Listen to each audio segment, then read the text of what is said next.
Hello. ఈరోజు మనం price action volumes గురించి తెలుసుకుందాం. ఏదైనా ఒక స్టాక్‌ని డిసైడ్ చేసేది దాని ప్రైస్, దాని వాల్యూమ్స్.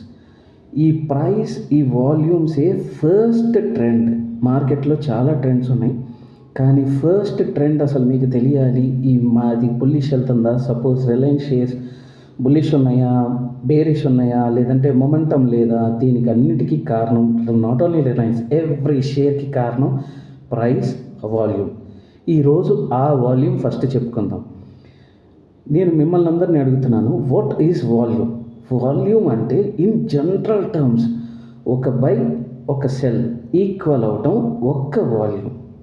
ఒకతను ఏ అనే అతను 500 షేర్లు కొన్నాడు, బి అనే అతను 500 షేర్లు అమ్ముకున్నాడు. అది ఒక వాల్యూమ్. ఇంకొక రకంగా చెప్పుకుంటే 9:30కి మార్కెట్ స్టార్ట్ అయినప్పుడు ఒకతను 1000 షేర్స్ కొన్నాడు. 9:36కి ఎవరో ఒక 10,000 షేర్స్ అమ్మారు. 9:37 ఇంకొక అతను 200 కొన్నాడు. 3:30కి ఇంకొక అతను 10,000 కొన్నాడు. ఇవి అన్నీ కలిపి క్యుములేటివ్ వాల్యూమ్ అంటారు. మీరు చూసే వాల్యూమ్స్ బీఎస్సీ ఎన్ఎస్సిలో ఒకసారి దయచేసి రీచెక్ చేసుకోండి. మీరు ఆర్కైవ్స్కి వెళ్ళిన బీఎస్సీలో మంచిగా కనిపిస్తాయి.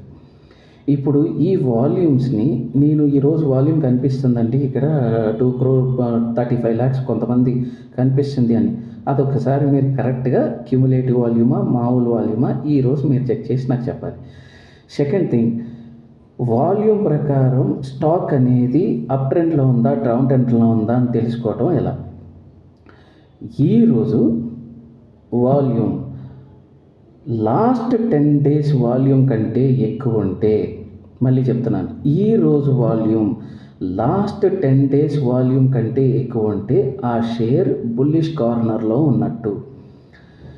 ఈరోజు వాల్యూమ్ లాస్ట్ 10 days వాల్యూమ్ కంటే తక్కువ ఉందంటే అది బేరిష్ కార్నర్లో ఉన్నట్టు అర్థం. ఈరోజు వాల్యూమ్ లాస్ట్ 10 days దాంతో ఈక్వల్ అవుతుంది అంటే యావరేజ్ వాల్యూమ్స్తో నడుస్తున్నట్టు. కానీ ఇక్కడ ఈరోజు మాత్రమే చూసాం. కానీ టెక్నికల్ అనాలిసిస్ ప్రకారం మనం చూడాల్సింది 150 కాదు, first 9 DMA daily moving average, 9, 14, 21, 55, 100, 200 DMA వరకు మనం క్యాలిక్యులేట్ చేయాలి.